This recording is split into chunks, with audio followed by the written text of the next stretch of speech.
Einar, mér langar að spyrja þig út í sko staðsetninguna á Final Four. Hún hefur náttúrulega oftast verið í Laugardalshöll en það hefur verið tímar þar sem hefur verið á Ásvöllum eða annar staðar. Nú eru Haukar náttúrulega þáttækendur bæði karla á kvennamegin og spila þar að segja þá sína leiki á heimavelli. Það er ekki allir sáttu við þetta.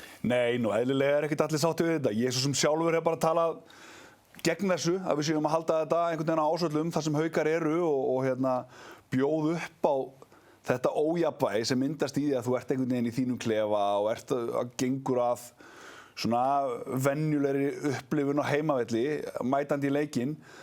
Þetta getur alveg hjálpað þér. Ég meina við sjáum Haukastelpurnar, þær kláraði þetta þarna núna í fyrra. Þannig að þetta er alveg svona, þetta er advantage og mér finnst þetta bara svona orðið óþarfi. Af hverju erum við bara ekki upp í, ef við getum ekki í Laugardalshöll, sem við svo sem eigum að vera og eigum þá bara breyta, finnst mér fyrirkomulaginu bara í, þú veist að vera þá bara eins og þetta væri í gamla daga, föstudagur, laugardagur, föstudagur, sunnudagur, eitthvað svoleiðis.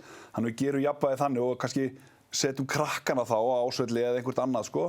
Eða þá að fara þá bara í Smáran, þú veist bara karvan er í Smáranum, bara skiptum bara við körfuna. Karvan getur bara verið upp í Fram þar sem er engin körfubolti og handboltinn fer svo bara í Smáran hjá Breiðablik.